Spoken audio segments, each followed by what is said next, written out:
Hello and welcome to Community Forum. My name is Heather Hansen O'Neill and I am your guest host this evening. When I host a show, I focus on inspiration and contribution. And I am so excited tonight because we're going to be talking about something that is very near and dear to my heart, how the arts impact us and inspire us. And so I don't know, some of you may already be aware of the fact that my past life I was a professional dancer, and I was on many stages dancing for many years until I injured my foot and I was told that I couldn't dance professionally any longer. Well, at that point I gave up dancing for what I thought was for good. I just gave it up. And I realized after the dark years ensued that that was really not the right thing to do. Just because I couldn't dance professionally doesn't mean I shouldn't have that thing that I was so passionate about in my life. So I brought it back in and I dance to this day, and so I am a huge believer in following your passion and being inspired by the arts. And I'm super excited to invite you to learn all about our guest today, who is fantastic, lovely, lovely woman. I'm going to read a little bit about her bio, and then I'm going to ask her some questions about some of these interesting things that she's doing. I think you're going to love her. Lana Levine majored in theater at Butler University in Indiana. She was Miss Indianapolis there and won the Talent Award at the Miss Indiana contest. She's done so many things. She was a television interviewer in Fort Wayne, Indiana. Her first acting job in New York was at the World's Fair. She was with the Serendipity Singers, where she traveled with them for 3 years. She did commercials, auto shows, industrials, and off-Broadway. She appeared and played again Sam on Broadway, and then played opposite Katharine Hepburn in the National Company of Coco. In 1971, she had a baby boy, and he went on the road with her until he was 2. She acted in plays and industrial shows until 1982, when she went back to school for a counseling degree and postmaster's psychoanalytic training. She had a private practice in New York until 2007 and is now retired. And she recently joined 2 choral groups where we're going to find out a little bit more about, but she's just fascinating. You're going to love her. Lana Levine, thank you so much for joining us. Glad to be here. Why don't you start by telling us a little bit about these exciting choral groups that you're a part of right now? Well, it's very interesting because, as you know, as it said, I'm retired and I moved up to Connecticut and I joined a lot of groups and trying to get to know people. And all of a sudden I realized, you know what I love to do is sing. So why am I not singing?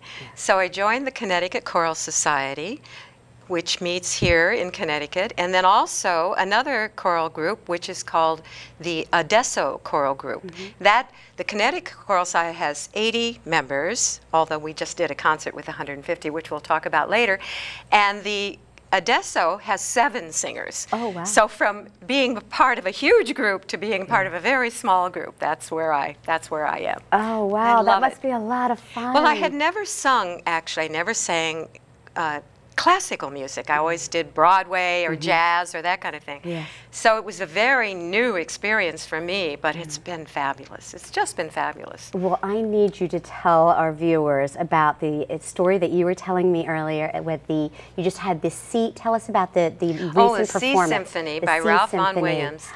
Well, first of all, I will just say that after we did our second performance, the next day I was high all day long. And the next day after that I'm thinking, gee, I must be depressed, and realized that all I was doing was being normal. It was so moving. 150 voices and a 50-piece orchestra. And the last 7 after the story, it's actually a poem by Ralph Waldo Emerson, and put to music, and it really is about the soul and how the soul goes through life, and of course with the idea that it's ships sailing, and just wonderful, wonderful, wonderful music. And then at the end, the ships sail off to sea, and it gets quieter and quieter and quieter as they go, like the soul goes on to death, actually. And at the end of the concert in Naugatuck Community College was where we did the second one. There was 7 seconds of silence before there was any applause. I mean, it was just so moving. They were so taken with it. Yes. Oh, it just gives me chills to think about we have a wonderful director. No, I can't say his name. Eric Knapp. Oh, and very he nice. is fabulous. He really, because as I say, I didn't sing that much classical music, but he knows how to teach and how to get the sound and how to make it come up, and oh, it's wonderful. Wonderful. And is that the group that you're going to London with, or is that the Odessa group? Yes, no, the Connecticut Choral Society. And actually, there's a group he also has in New Jersey, and we were together for this particular that's how you concert. came up with the 150. Yes, okay, yes. Okay. And then some, not all of us, but I think about 80 of us are going to London. And then there are 6 other, I believe 6 other choral groups coming from all over the country meeting us there. And it's going to be another 150 voices. That'll be amazing. Yeah. And tell them it's about for the Olympics, right? It's inspirational. Pre-Olympics. I mean, we're going to be gone before the Olympics actually starts. Right. But they had gone to China 4 years ago and sung with a group like this.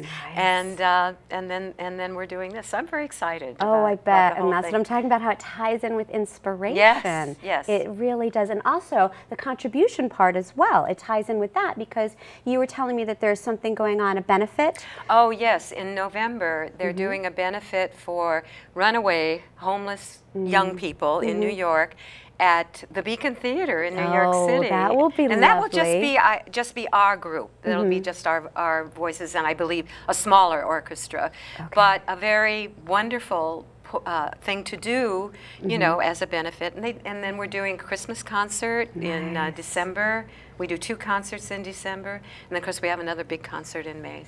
And whatever happens in between. Exactly. Things can come up all the time. If you would like to go to see one of these concerts that are so inspirational, you can go to ctchoralsociety.org and check that out. They'll have all of the different, the benefit and all of the different shows that are coming up if you'd like to check that out. I definitely encourage people to go to see amazing music, or the theater, or dance, or you know, read a poem, or go to a museum and see beautiful art. It is so inspiring. The difference is, like I was saying to some friends who weren't able to come to the concert and were very sorry they couldn't, I said, well, we're going to record it, but you know, it's not the same as being there. Just having that experience, as you say, in theater, in museums, in art, if you have the experience of being there, it's so different. Yeah. Yes, I highly encourage it. And since we're talking a little bit about the theater, I want to backtrack and ask you some questions. Okay. All right. I would like to know about your audition with Katharine Hepburn for Coco. Oh. Well, this is a war story a little bit. I did end up doing the National Company, but I auditioned originally for the Broadway show, and I was down to 2 people, I thought. And when I got there, to what the last audition was, there were a whole bunch of other people there, and I didn't get the job. So I said, well, nuts to them. I'm not even going to see the show, and I didn't go see the show. And then they called me in for the National Company. Well, I went in for the National. They didn't call anybody else in for the to sing, and I sang this medley of songs. Something you never sing for auditions for Broadway shows. I just said, I'm going to sing what I want to sing, and the music director stood up and he said, "Oh, Lana, you've never sounded better," and he said, "We'd like you to read with Katharine Hepburn." She came up on stage, and it was like, oh my gosh, I got it. You know, I mean, then when they offered me the job, I couldn't say no. How can you say no? Of course not. So it was a wonderful experience. Oh, she was so amazing, exciting. Quite amazing. Yeah. Oh my goodness, I can only imagine. Chills again. Yeah. Now, how long was that?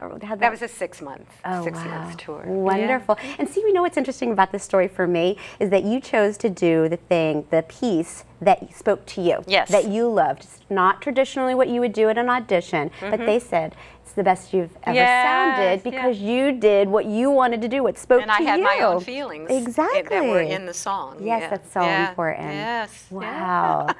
All right, I also want to hear a little bit about your first time getting into the summer theater. There was like a first time story. What was the first story?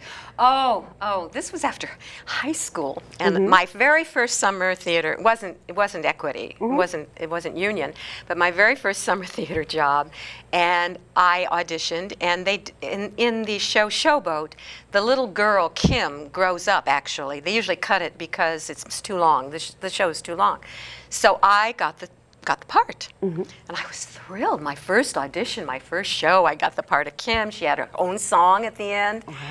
So I get to the rehearsal, the first rehearsal, and the musical director pulled me aside. He said, Lana, he said, I didn't really realize they had offered it to someone else who had done shows with them before. She didn't answer. And she showed up for the first, because she thought she had it, so she just showed up. So I went home and I said to I told my mother about it. She said, well, she said, I think that's what happens in theater. And I said, I guess you're right. I mean, all the times, all the war stories you have as you go along in these things. But there are some wonderful, wonderful, wonderful experiences, too. I found in that part of my life, I did some theater as well, along with the dancing, and it was such a character builder. And to get to the place where you can know that when you go into an audition that you have no idea why they're actually choosing you. So it's a point where you have to have enough self-esteem to say, okay, well, I'm going to do my best, and if I don't get it, I don't get it. If I do, fantastic. Yeah. Because it could be because you don't fit into the costume. Oh, it was for me once for Hello Dolly for the chorus. Yeah. You had to be 5'5", and I'm not. But that was when you wore your hair way up on top of your head, so I had high heels and my hair on top of my head. I got into the finals, and they lined us all up. Well, you can see that I'm not. And it was you had to wear the other person's costume. It was a replacement. Oh, it's so, yeah. That's so, I mean, funny. you have to be ready for that kind of thing. Yeah. It's very, very interesting. But the camaraderie in theater, I think, is one of the most wonderful things. Being on the road with people, you do get along, and then you miss them when it's over. Do you keep in contact with some of the people? Oh, sure. Yes. Yeah, that's nice. And you actually, you recently visited someone that you used to work with? Did you do that? No? Oh, I'm not Well, you sure. went across the country to visit someone. I thought it was someone that you acted with. Maybe not. No, it was a friend. No, another friend. No, okay, but it's so true. I've kept in contact with a lot of the people that I used to perform with. And even though it's only for maybe a 6-month stint at a time, but you build some very strong friendships. It's important. Not everybody gets along well. No, not everybody. Not everybody. But it's not good. Yeah.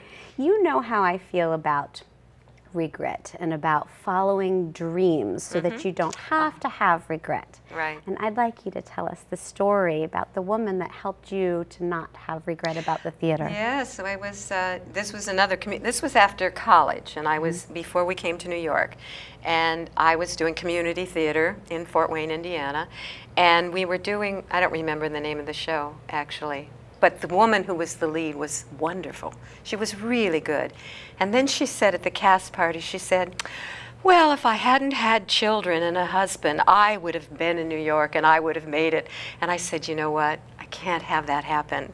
I can't live with that kind of regret and saying to my child, or I have one child, but to my child or children at that time, I didn't know, if it weren't for you, I don't want to put that on them. Right, exactly, exactly. Yes, so you went for it. Yeah. And how was it touring with your son? Oh, it was very interesting sometimes.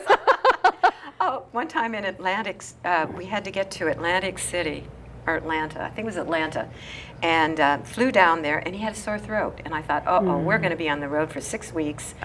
I don't want him to be sick.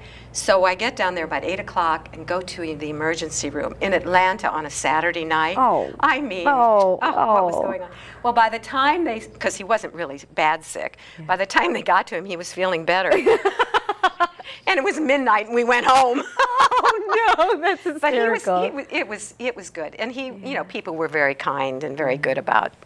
Sometimes they'd watch him so I could go in the pool or something if we had some time off. That was good. Yeah. No, he probably doesn't remember any of that. No, he doesn't remember that. No. No.